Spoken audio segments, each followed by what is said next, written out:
नगर परिषद नगर पंचायतच्या निवडणुका आता संपलेल्या आहेत आणि आता धामधूम जी चालू आहे ते महानगरपालिकेच्या निवडणुकीची सगळे पक्ष हे आपल्या निवडणुकीच्या तयारीत लागलेले आहेत। आणि आता आपण जाणून घेऊयात एक सोशल मीडियावर एक ग्रुप तयार झालेला आहे दखल नावाचा आणि या दखलच्या माध्यमातून अनेक नागरिक जे आहेत ते आपापल्या समस्या इथे मांडत आहेत आणि त्याच्या माध्यमातून किती समस्या दखलच्या माध्यमातून सुटलेल्या आहेत ते आपण जाणून घेऊया। दादा काय सांगाल, आपण दखलच्या माध्यमातून किती समस्याचे निराकरण केलेलं आहे? आम्ही दखलमध्ये विविध क्षेत्रातील महानगरपालिका क्षेत्रातील पीडब्ल्यूडी इतर सगळ्या शासकीय क्षेत्रातील अधिकाऱ्यांना सोबत घेतलेला आहे आणि आम्ही एक दखलचा असा ग्रुप तयार केलेला आहे की नागरिकांच्या समस्या त्या दखल ग्रुपवर येतात आणि आपण त्या दखल ग्रुपच्या ज्या समस्या आहेत त्या अधिकाऱ्यांपर्यंत पोहोचून त्यांना त्या दखलच्या माध्यमातून त्या समस्या सोडत असतो।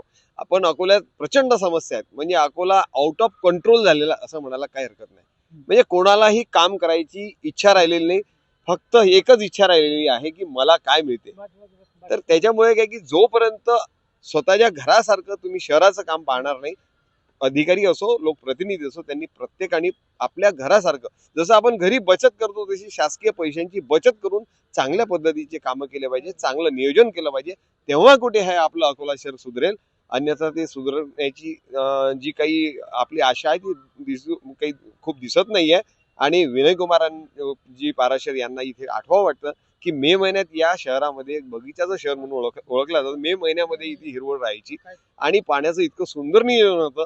आता कुठल्याही प्रकारचं नियोजन दिसत नाही, प्रत्येक रस्त्यावर कचरा, प्रत्येक रस्त्यावर धूळ, ट्रॅफिकला सेन्स नाही, जिथे तिथे अतिक्रमण। आणि हे लोक करतात तरी काय, हे सर्व अधिकारी करतात तरी काय, याचं मला आश्चर्य वाटते, कौतुक वाटते।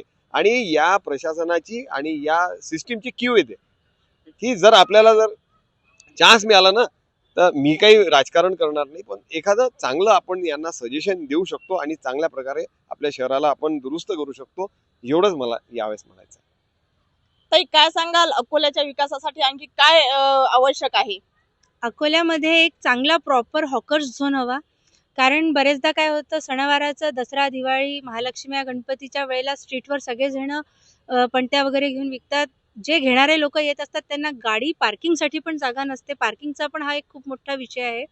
सेकंड असं आहे की ज्या लोकांची दुकानं असतात त्या दुकानामध्ये जे इतका माल भरून ठेवतात, ते छोटे छोटे स्ट्रीटवरचे लोक त्यांच्या दुकानासमोर असतात, तिथे देखील त्यांच्या दुकानासमोर देखील पार्किंग नसतं आणि आतमध्ये शिरायला पण जागा नसते। मग जेव्हा ग्राहक असतो जो काहीतरी विकत घ्यायला जात असतो मार्केटला, गर्दी पाहून तो ग्राहक तिथूनच परत येतो की बाप्पा जाऊ दे, एवढ्या गर्दीत की आपल्याला जायचं नाही। तर अकोल्यामध्ये जे मोठे मोठे मैदान आहेत, तर एक पर्टिक्युलर सणावाराच्या तेव्हा तुम्ही त्या मैदानांमध्ये एक प्रॉपर हॉकर्स झोन तुम्ही भरवा। त्या छोट्या जे स्ट्रीटवर जे लोक, नो डाऊट ते छोटे व्यावसायिक आहेत, त्यांची तेव्हाच सीझनमध्ये कमाई होत असते, त्यांनी करावं। पण त्यांच्यासाठी जर एक प्रॉपर नियोजन त्यांनी केलं, मोठे मोठे जे ग्राउंड असतात त्या ठिकाणी जर त्यांना तिथे व्यवस्थित सोय करून जर दिली, तर नक्कीच तिथे चांगल्या काही गोष्टी घडू शकतात। दखल ग्रुपचा नेमका उद्देश काय आहे? दखल ग्रुपचा उद्देश हाच आहे की सर्वसामान्य जे प्रॉब्लेम आहेत ते आमच्याजवळ येतात, आम्ही हे प्रॉब्लेम प्रशासनाकडून सोडून घेतो, हेच आमचं काम आहे। आणि आता हे महानगरपालिकेचं इलेक्शन चालू आहे, तर अकोल्याकरांची एकच इच्छा आहे का अकोल्यामध्ये जे भाजी मार्केट आहे ते व्यवस्थित डेव्हलप केलं पाहिजे, मटन मार्केट झालं ते डेव्हलप केलं, मच्छी मार्केट ते डेव्हलप केलं। आणि अकोल्यात एक नवीनच समस्या निर्माण झाली आहे, लोकसंख्या तर वाढली आहे, त्यासोबत कुत्र्यांची लोकसंख्या वाढली आहे। कुत्र्यांची संख्या तुम्ही प्रत्येक चौकात पहा, 10-10, 15-15 कुत्रे बसले असतात, म्हणजे रात्री 9 नंतर तुम्ही या चौकातून त्या चौकात जाऊ शकता, एवढे कुत्रे वाढले। कुत्र्यांची संख्या किती आहे माहिती आहे का अकोल्यात? कमीत कमी 22,000 कुत्रे आहेत सध्या अकोल्यामध्ये। या कुत्र्यांचं काहीतरी केलं पाहिजे महानगरपालिकेने। आणि बाकीच्या समस्या आहेत सगळ्यांना माहीत। आता हीच अपेक्षा, नवीन जे नगरसेवक निवडून येतील त्यांनी आपलं अकोला स्वच्छ सुंदर हेच केलं पाहिजे। काय सांगाल दादा, आपल्याला काय वाटते? आजच्या समाजावर राजकारणाचा खूप जास्त प्रभाव पडलेला आहे आणि राजकारण म्हटलं तर हिंदू मुस्लिम जातीवाद आणि एक पर्टिक्युलर एक पार्टी किंवा एकाच घरातल्या लोकांना पुढे नेणे, या व्यतिरिक्त राजकारणात दुसरं काही उरलेलं नाही।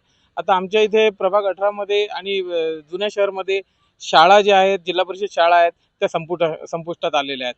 तर तिथं शिक्षक मिळत नाही, तिथं त्या शाळेमध्ये राजकारण होते। आपण मी 9 नंबर शाळेमध्ये शिकलेलो आहे, आज त्या शाळेची अवस्था जाऊन पाहून घ्या। तिथं म्हणजे जे बेकायदेशीर तत्व जे राहतात ते सर्व तिथं वापर करतात. आणि महानगरपालिकेला आणि सरकारी संस्थांना धन्यवाद की त्यांनी एक तरण तलाव आपल्याला दिलेला आहे अकोल्यात, जो बस स्टँडच्या समोर आहे. आता तो तरण तलाव म्हणूनच हे झालेला आहे.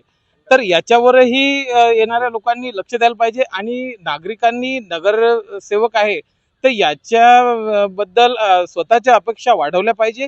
नाल्या, रस्ता आणि लाईट्स फक्त याच्यावर डिपेंड न राहता त्यांच्या कडून जास्त अपेक्षा त्यांनी मागायला पाहिजे, जास्त अपेक्षा करायला पाहिजे. आणि त्या हिशोबाने चांगला व्यक्ती जो काम करतो अशा व्यक्तीलाच त्यांनी पुढे न्यायला पाहिजे. कुठलाही पक्ष, कुठल्याही चिन्हाचा विचार त्यांनी न करता चांगल्या व्यक्तीला आणि चांगल्या उमेदवाराला त्यांनी निवडून द्यायला पाहिजे. काय सांगाल दादा, अकोल्याचा विकास झालेला आहे का? आपल्याला काय वाटते? विकासाबद्दल काय बोलावं आता. नगरसेवक असो की आमदार असो की खासदार असो, आता निवडणूक चालू झाली, फक्त आताच दिसणार, मोबाईल चालू राहणार. निवडणूक झाली, निवडून आला की संपला विषय.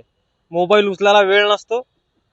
मग काय अतिशय म्हणजे विषय गंभीरच आहे. आपल्यासोबत काका आहे, त्या काकांना आपण विचारू. काका, काय सांगाल विकासाच्या बाबतीत? अकोला समोर आहे की मागे आहे? फक्त एकच काम करा, बायाची सोय करा, बाकी काहीच सांगितलं नाही. बाकी काही नाही. आलं तर. आणखी आपल्या सोबत आहेत. दादा, काय सांगाल?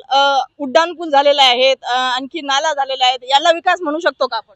नाही, याला आपण अकोल्याच्या दृष्टीने विकास नाही म्हणू शकत. अकोला महानगरपालिकेच्या दृष्टीने विकास हा अजिबातच झाला नाहीये. गेले 4 वर्ष तर प्रशासक होते, त्यामुळे प्रशासकाला काही घेणं देणं नव्हतं जनतेच्या बद्दलचं. आता जेव्हा निवडणुका झाल्यानंतर आम्हाला फक्त आमची एवढीच अपेक्षा आहे की जे लोकप्रतिनिधी निवडून येतील त्यांनी, ते कोणाही पक्षाचे असो, त्याच्याबद्दल काहीच म्हणणं नाही, पण त्यांनी अकोल्याचा विकास करावा. विकास असा करावा की जेणेकरून संपूर्ण महाराष्ट्रात एक अकोलाची एक वेगळी ओळख, एक शांततेचं शहर असं निर्माण झालं पाहिजे. काय सांगाल दादा, आपल्याला काय वाटते की अकोल्यात इतके सारे मच्छर आहेत सगळ्या ठिकाणी, तर त्याच्यावर सुद्धा काही उपाययोजना करायला पाहिजे का? याच्यावर तर नक्कीच उपाययोजना करायला पाहिजे. मला हे म्हणायचं आहे की जेव्हा आपल्या अकोल्याचा जर विकास होऊन राहिला, उड्डाणपूल बनत आहे, तर डिझाईन बनवणार अशी डिझाईन बनवली की जिथे पब्लिक जास्त असते आणि जिथे शाळा आहे तिथेच त्यांनी डाऊन केला. म्हणजे कुठला चौक आहे तो, कार्मेल चौक जर थोडा पुढे नेला असता समजा हे उड्डाणपूल, तर अजून ट्रॅफिक तिथे वाढली नसती. बरोबर आहे. सिग्नल चालू आहे, यांचे सिग्नल चालू आहे. पोलीसवाले एका साईडने गप्पा मारत बसतात आणि सिग्नल सुटल्यानंतर पण दुसरा सिग्नल तोडून चालला जातो. मग तिथे ॲक्सिडेंट होतो. मग पोलीसवाले करतात काय, ते फक्त पैसे जमा करायचे प्रयत्न करत राहतात आजूबाजूने, कुणाची गाडी पकडू का. त्याच्यानंतर बरेचसे रोड आहे, आपला अकोटपैल रोड आहे, तुमचा वाशिम रोड आहे. एवढा मोठा रोड केला, या लोकांना गाड्या उभ्या करू तो अर्धा कब्जा केला. मग हे पोलीसवाल्याला दिसत नाही का? मग तुमच्या शटाकभर गाड्या तुम्ही महानगरपालिकेजवळ उचलून देता, तुम्ही कलेक्टर ऑफिसजवळ उचलून देता. साधारण माणसाला तिथे बोलावता, 500 रुपये दंड देता. मग त्याला 500 दिल्यापेक्षा तुम्ही ट्रकवाल्याला 10,000 द्या ना, असं माझं मन आहे. मला एकट्याला तबलीग नाही, पण जनतेला तबलीग आहे, हे करायला पाहिजे. मी ज्या वार्डात राहतो, वार्ड नंबर 9 मध्ये ज्या दिवशी नळ येतात त्या दिवशी कमीत कमी 2 हेक्टर म्हणजे 5 एकर बागायती होते, एवढं पाणी वाहते. जर कोणाला असं वाटत असेल की ज्या दिवशी नळ येईन मी त्या दिवशी फोन करीन, ते एवढा मोठा पाण्याचा दांड वाहतो की त्याच्यावर 5 एकर बघायचे होते. मग हे महानगरपालिकेला समजत नाही का? मग त्या ताई बोलल्या की अर्धाच तास द्या. अर्धा तास का नाही देत बा तुम्ही? 2-2.5 घंटे कशाला पाहिजे पाणी? लोक नुसतं आपले रोड धुत राहतात, गाड्या धुत राहतात. वाहतुकीचा विषय झाला तर वाहतुकीच्या विषयामध्ये जागोजागी सिग्नल लागलेले आहेत. या चौकापासून त्या चौकापर्यंत जायला आपल्याला पहिले 10 मिनिटं लागायचे, आता अर्धा तास लागतात. यावर काय सांगाल?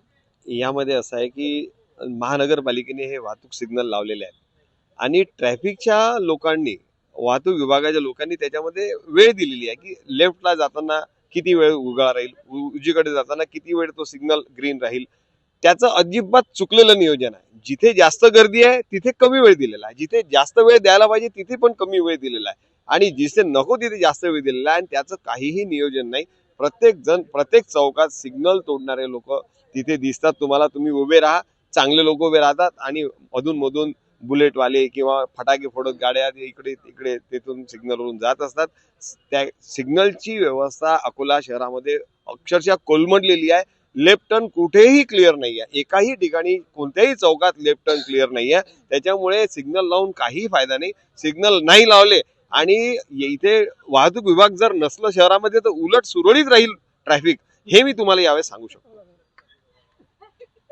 अकोला निवडणुकीच्या आधी महानगरपालिका निवडणुकीच्या आधी सर्वजण दावा करतात की आम्ही हे करणार ते करणार, पण निवडणुकीच्या नंतर जो निवडून येतो तो काय करणार, कोणत्या सुविधा हे करणार आणि किती विकास करणार हे पाहणं महत्वाचं असणार आहे. वर्षा मोरे, जय महाराष्ट्र न्यूज, अकोला.